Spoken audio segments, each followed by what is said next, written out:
자, 이제 2000 몇 년도지 얘들아? 네, 2019년도, 2018년도 마지막 예배 때 전도사님이 2018년도 한 해를 보내면서 감사한 것 10가지를 적어보라고 우리 친구들에게 말을 했었죠. 적어봤었나요? 감사한 것 10가지를 적어서 전도사님에게 보여줬던 친구들이 있어요. 그 중에 한 명이 오늘 나와서 감사한 것을 나누고 전도사님의 말씀을 듣도록 하겠습니다. 자, 한준 나와주세요. 10번 마이크로 우리 준이가 감사한 것을 나누겠습니다. 자, 여기 서서 한준이가, 자, 잠시만요. 우리 한준이가 감사한 것 2018년에 한번 해볼래? 오, 잘 나오네요. 또박또박. 자, 우리 준이가 적은 것을 잘 말해주세요. 시작. 저는 이제 9살이 된 한지은입니다. 제가 2018년에 감사했던 11가지를 나누겠습니다. 첫 번째, 전도사님, 사모님, 교회 선생님들이 설교를 너무 재밌게 해주셔서 감사합니다. 두 번째, 시흥복된 교회 성도들님께서 제가 성장할 수 있게 도와주셔서 감사합니다. 세 번째, 형 누나들이 항상 저와 재밌게 놀아줘서 감사합니다. 네 번째, 성령님이 2018년에 나를 잘 인도해 주셔서 감사합니다. 다섯 번째, 교회에서 축제 같은 행사를 많이 해서 감사합니다. 여섯 번째, 엄마 아빠가 제가 합기도를 다닐 수 있게 해주셔서 감사합니다. 일곱 번째, 엄마가 밥을 너무 맛있게 해주셔서 감사합니다. 여덟 번째, 그레이스 선생님이 한글로 영어, 중국어 수업을 항상 재밌게 해주셔서 감사합니다. 아홉 번째, 주님이 나의 목자이셔서 감사합니다. 열 번째, 우리 셀에 양지우 새로운 친구가 와서 감사합니다. 11번째, 2019년도에 우리 셀 선생님이 윤혜진 지사님이어서 감사합니다. 우리 셀에 친구들이 더 많아질 것을 저는 기대합니다. 아멘. 감사합니다. 오, 박수 들어가세요. 우리 준이에게 젤리밥 9마리를 드리도록 하겠습니다. 엄마 밥보다 맛있을진 모르겠지만 우리 나중에 준이 집에 놀러 가야겠어요. 엄마가 얼마나 밥을 맛있게 해주는지 전도사님이 한번 먹으러 가봐야겠네요. 우리가 한준이 말고도 2018년도에 지금 생각해보면 얘들아, 우리가 감사한 일들이 너무 많지요. 준이가 감사한 거라고 적은 것 중에 주님이 나의 목자이시니 감사합니다에 전도사님이 큰 감동을 받았습니다. 전도사님도 얘들아 2018년도에 감사한 일이 진짜 많았어. 그리고 2018년도에 우리는 감사한 일들이 2018년보다 더 많아야 하는 게 정상입니다.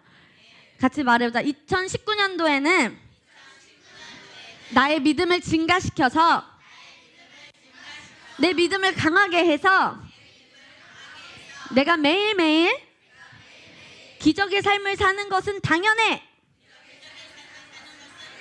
아멘. 우리가 믿음을 증가시키고 강하게만 하면 매일매일 기적의 삶을 사는 것은 당연한 삶입니다. 그래서 오늘도 믿음에 관한 말씀이에요. 전도사님이 몇 주간 이제 믿음에 대해서 말씀을 전할 겁니다. 오늘 말씀의 제목을 같이 읽어보겠습니다. 아주 큰 글씨로 적혀 있죠. 겸아, 오늘 너희 선생님은 최미라 권사님이 되실 거야. 그러니까 최미라 권사님 옆에 가 있어. 오늘만 선생님이 최미라 권사님이셔. 자, 우리 말씀 제목 같이 읽어보도록 하겠습니다. 준비 시작. 적은 믿음과 큰 믿음. 지난주 말씀 제목은 뭐였죠? 말씀 공부한 친구들은 알 텐데 믿음과 그 다음 믿음아? 오, 말씀 공부를 했는지 안 했는지 티가 나는데 다시 믿음과 그런데 오늘은 뭐와 뭐래요? 첫 번째가 뭐랬어? 적은 믿음과 그 다음엔 큰 믿음. 적은 믿음이 있고 믿음이 있는데 얘들아, 적은 믿음이 있고 큰 믿음이 있어요. 전도사님이 말했어. 믿음은 무엇일까요, 여러분? 하나님까지 맞았어. 말아. 하나님을 믿을 때 우리에게 일정 분량의 믿음이 생기죠. 탁월해요. 이따가 젤리밥 9마리 줄게. 동무 거. 전도사님이 지난주에 말한 믿음의 뜻, 하나님의 말씀에서 우리에게 약속하고 있는 게 있어. 하나님의 말씀에서는 우리가 어떻다고 나와 있지, 얘들아? 치유받았고 새로운 피조물이고 의인이고 형통하고 부유하고 그런 삶을 살 수 있다고 말씀에 나와 있어요? 하늘아? 말씀에 나와 있나요? 그런데 그 말씀이 내 삶에 실제로 나타나게 하는 것을 믿음이라고 합니다. 알겠어요? 같이 말해보자. 믿음은 영적인 것을 실제가 되도록 하는 것입니다. 전도사님이 아까 말했지, 정재야. 하나님 말씀에서는 원정재 너는 이미 나았어 라고 말해요. 그래서 우리 친구들이 하나님의 말씀에 근거해서 아플 때 나는 나았다 이렇게 말해본 사람이 있어요? 나는 치유받았다, 나는 나았다 라고 말해요. 그런데 아직 나은 것 같지 않아요. 하지만 인내함으로 결과가 나타날 때까지 끝까지 기다려야 돼요. 결과가 나타나는 게 믿음입니다. 같이 말해보자. 믿음은 결과가 나타납니다. 믿음은 결과를 가져옵니다. 아멘. 오늘 전도사님이 전해줄 말씀이 주유나 이와 비슷해요. 이와 같습니다. 말씀 제목을 다시 한번 읽어볼까요? 시작. 그 중에서도 오늘은 적은 믿음에 대해서 배울 거예요. 그래서 우리가 믿음을 증가시키고 강하게 해야 되는데, 얘들아, 왜 믿음을 증가시키고 강하게 해야 될까? 믿음을 사용해야 되기 때문에. 믿음을 왜 성장시켜야 하면요, 적은 믿음을 갖고 있는 사람은 결과를 내지 못해요. 적은 믿음은 결과를 내지 못합니다. 같이 말해보자. 적은 믿음은 결과를 내지 못합니다. 내 친구의 문제가 아니야. 우리 엄마의 문제가 아니야. 우리 아빠의 문제가 아니야. 학교의 문제도 아니고 선생님의 문제도 아니에요. 내 믿음의 문제입니다. 무엇의 문제라고요? 믿음. 같이 말해보자. 내 믿음. 적은 믿음을 가진 사람은 어려운 일이 오면 금방 포기해버려요. 적은 믿음을 가진 사람은 어려운 일이 있으면 도망쳐요. 두려워하고요. 무서워해요. 그러나 큰 믿음을 가진 사람은 어떻게 할까요? 담대하고요. 결과를 나타내고 이길 수 있습니다. 같이 말해보자. 거듭난 우리는 의인입니다. 전도사님이 말씀을 준비하면서 의인인 나는 믿음으로 말미암아 산다고 말씀에 나와 있어. 근데 그 말씀이 어디에 나와 있는지 전도사님이 기억이 안 나는 거야. 그래서 목사님께 여쭤봤어, 어젯밤에. 아빠, 의인은 믿음으로 말미암아 살리라 라는 말씀 구절이 어디에 나와 있죠? 라고 했더니 갈라디아서 3장 11장에도 있고 히브리서 10장 38절에도 있지 라고 하셔서, 와, 얼마나 중요하면 하나님이 2번을 적게 하셨을까라고 하셨어요. 같이 말해보자. 의인은 믿음으로 산다. 의인이 누구입니까? 전도사님만 의인인가요? 그럼요. 의인들 손 들어볼까요? 두 손을 쫙 들어봐. 의인 저예요. 손을 내려보세요. 우리는 모두 의인이에요. 그럼 우리는 무엇으로 살아야 해요? 믿음으로 살아야 돼요. 그런데 이왕 우리가 믿음으로 살 거, 적은 믿음으로 살 거예요? 큰 믿음으로 살 거예요? 선택해 봅시다. 적은 믿음으로 살 사람. 윤호야, 적은 믿음? 그냥 큰 믿음으로 살 사람. 아멘. 우리는 큰 믿음으로 삽니다. 믿음이 적은 사람은 어려운 일이 있으면 어떻게 한다 했지, 얘들아? 금방 포기해요. 그래서 우리는 강하고 아주 큰 믿음이 필요합니다. 오늘 말씀을 볼 건데요, 적은 믿음을 갖고 있던 사람들을 한번 우리 같이 살펴보겠습니다. 마가복음 4장 35절에서 40절 말씀입니다. 전도사님이 한 구절, 우리 친구들이 한 구절 그렇게 나눠서 번갈아 가면서 읽도록 하겠습니다. 전도사님이 먼저 읽을게요. 그날 저녁이 되었을 때 예수께서 제자들에게 바다 저쪽으로 건너가자 하고 말씀하셨다.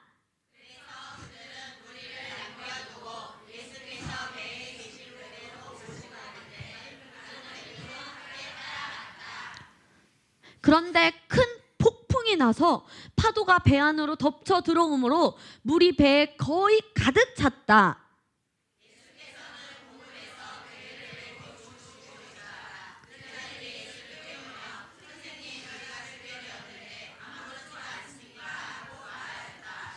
예수께서 깨어나셔서 바람을 꾸짖으시고 바다에게 고요하고 잠잠해져라 하고 말씀하시니 바람이 그치고 아주 고요해졌다. 마지막 같이 읽을까요? 시작.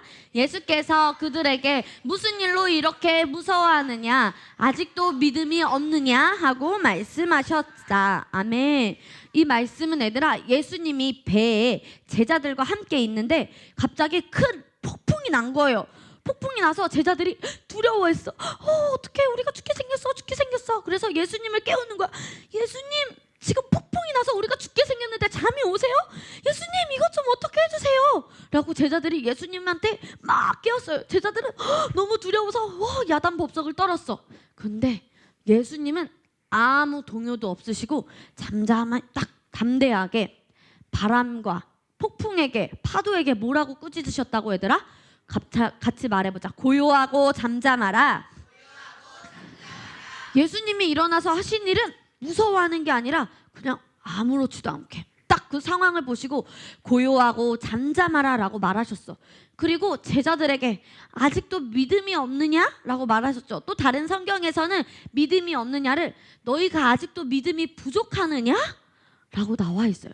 제자들은 그럼 적은 믿음을 갖고 있던 걸까요? 큰 믿음을 갖고 있던 걸까요? 적은 믿음을 갖고 있던 또 한 사람의 이야기를 들려줄게. 얘들아, 베드로 알아요? 베드로, 마태복음 14장 26절에서 31절 말씀이에요. 전도사님이 읽어줄게. 잘 들어봐. 너희가 너무 잘 아는 말씀이야. 제자들이 예수께서 바다 위로 걸어오시는 것을 보고 겁에 질려서 유령이다 하였다. 그들은 무서워서 소리를 질렀다. 예수께서 곧 그들에게 말씀하시기를 제자들아 안심하여라. 나 예수님이다. 두려워하지 말아라 하셨다.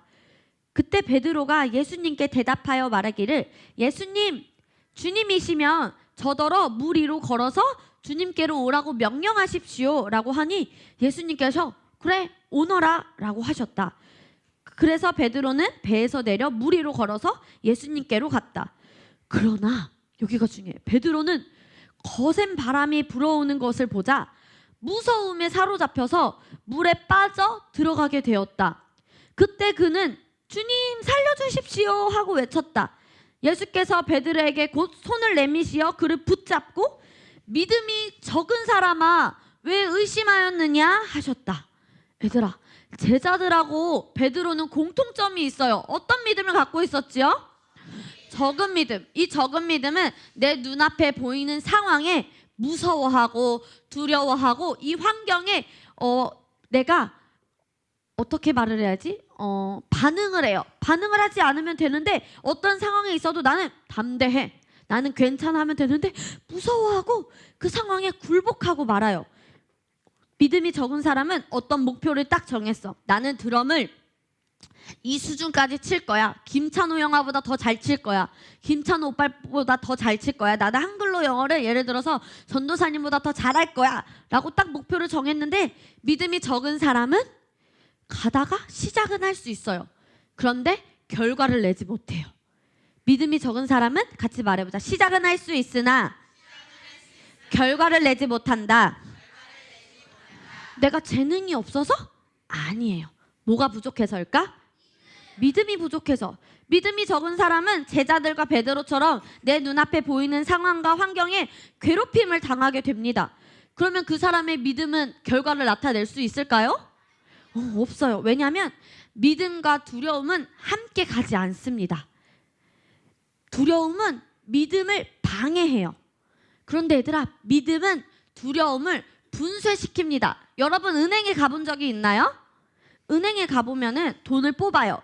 그리고 어떤 명세표가 나오는데 이 종이들에 소중한 정보가 있으니까 얘들아 분쇄기에 이거를 종이를 딱 넣으면 그 종이가 쥐익 갈려. 그 종이는 이제 우리의 정보를 알아볼 수도 없게 어떻게 막 찢어진 거를 붙여도 알아볼 수도 없게 사용할 수가 없게 돼요. 그게 바로 분쇄예요. 같이 말해보자. 믿음은 두려움을 분쇄한다. 두려움이 힘을 쓸 수 없게 하는 것이 믿음이야. 두려움이 힘을 쓸 수가 없어. 무엇이 있으면? 그런데 적은 믿음일까 얘들아? 그러면 어떤 믿음? 큰 믿음. 어떤 그리스도인은 하나님의 말씀을 의심해요. 그 사람은 무엇이 적기 때문일까? 믿음이 적기 때문이죠. 시작은 믿음으로 했는데 점점 무서워요. 왜 나는 이것밖에 안 되지? 왜 저 친구는 저만큼 잘 되는데 왜 나는 이런 것 같지? 왜 저 친구가 더 잘 되는 것 같지? 이것은 믿음이 없다기보단 믿음이 적기 때문이에요. 같이 말해보자. 나의 믿음을 크게 할 것이에요. 왜냐하면 적은 믿음은 일을 시작할 수는 있어요. 하지만 무엇을 내지 못합니까? 하나님의 말씀을 듣는 것보다 더 중요한 건 없지 지금. 그렇죠? 그렇기 때문에 얘들아, 우리는 믿음을 강하게 하기 위해서 하나님의 말씀을 계속 어떻게 해야 됩니까? 들어야 돼요. 말씀을 공부하고 영적 성장을 이루어야 해요. 그래서 다른 어떤 것보다 말씀을 공부하고 말씀을 고백하고 방언으로 기도해서 우리 친구들의 믿음을 크게 하고 강하게 하는 것이 중요해요. 왜냐하면 적은 믿음은 일을 시작할 수 있지만 결과를 낼 수가 없어요. 이왕 우리가 시작했으면 결과를 내야 하는 게 좋지 않겠어요? 그렇죠. 결과를 내는 것이 마땅합니다.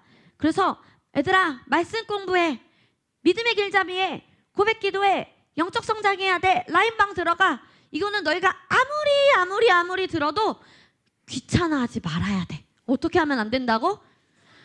이건 당연한 말이에요. 너희가 아무리 듣는다고 해도 이건 지나친 말이 아니라 선생님들이 이번 셀 선생님들 우리 친구들에게 고백 기도해라, 말씀 믿음의 길잡이 글씨체 엄청 또박또박 열심히 성실하게 해라, 방언 기도해라, 라인방 월요일 화요일 목요일 들어오고 방학 때 전도사님이 특별히 아침마다 9시부터 10시까지 고백 기도 방언 기도를 같이 해주신다네. 꼭 참여해라. 이렇게 너희에게 하는 말을 같이 말해봐. 엄청 기쁘게, 엄청 행복하게, 짜증내지 않고, 또 저 소리야? 라고 하지 않고 기쁘게 받아들일 수 있어야 합니다. 알겠어요? 전도사님이 수요일부터 아침 9시에 나와서 고백 기도를 했어요. 왜냐하면 조이선이 수요일부터 방학을 시작했기 때문이에요. 혜수 선생님과 조이선과 함께 고백 기도, 방언 기도를 1시간 동안 했어요. 내일도 다시 우리는 할 겁니다. 그리고 우리 친구들 몇 명에도 전도사님이 말을 했어요. 밴드에도 올렸고요. 방학 기간에 오전 9시부터 10시까지 함께 고백해요. 고백 기도집을 들고 고백 기도와 방언 기도를 해서 믿음을 강하게 하는 일을 할 것입니다. 기회는 우리 친구들 모두에게 주어져 있어요. 그런데 선택하는 것은 내가 하는 거예요. 믿음을 강하게 하는 거, 기회는 누구에게 다 주어졌다고? 모두에게. 그 기회를 취하는 것은 누가 하는 일입니까? 전도사님은 모두에게 기회를 주었습니다. 그 기회를 취하는 것은 누가 하는 거라고요? 여러분이 하는 겁니다. 베드로 이야기를 아까 다시 생각해보자. 베드로가 의심을 했어. 가다가 거센 바람이 와서 무서워서 의심을 하고 두려워했어. 그 상황에 물에 빠지고 예수님께 뭐라고 했는지 기억나요? 예수님, 맞아, 살려주세요. 얘들아, 이렇게 말하는 것도 믿음이야. 어떤 사람은 전도사님, 제 믿음이 부족해요, 도와주세요. 센 선생님 도와주세요. 이렇게 말을 안 하는 사람도 있는데 베드로는 예수님에게 도와주세요 라고 말을 했어, 안 했어? 얘들아, 도움을 요청하는 것도 믿음이에요. 뭐라고요? 왜냐면 들으려고 하지도 않는 사람이 있어. 나는 전도사님 도움 안 받을 거야. 셀 선생님 도움 안 받을 거야. 내가 짱이야. 내 생각이 짱이야. 애들아, 들으려고 하지 않는 사람에게는 전도사님은, 셀 선생님들은 아무것도 해줄 수가 없어요. 그러니까 우리는 어떻게 해야 될까? 들으려고. 같이 말해보자. 들으려고. 이번엔 이렇게 말해봅시다. 적은 믿음은 시작할 수 있지만 결과는 없다. 우리에겐 어려운 일이 있을까요? 우리에겐 어려운 일이 계속 오기는 와요. 그런데 우리가 그 상황을 보고 무서워하느냐, 담대히 맞서느냐. 그런데 우리는 이미 말씀에서 승리자라고 나와 있지요. 승리자이십니까, 여러분? 그러면 우리가 어려운 일이 왔을 때 두려워하면 승리자의 모습일까요? 그건 적은 믿음이에요.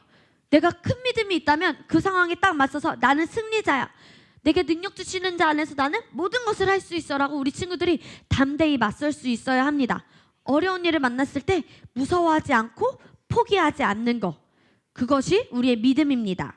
호세아 4장 6절 말씀을 우리 같이 따라서 말해볼게요. 내 백성이 지식이 부족함으로 망하는도다. 여기서 내 백성은 하나님의 백성이에요. 하나님의 자녀들, 우리 여기 다 하나님의 자녀들이지요. 하나님의 자녀들이 지식이 부족해서 망한대, 얘들아.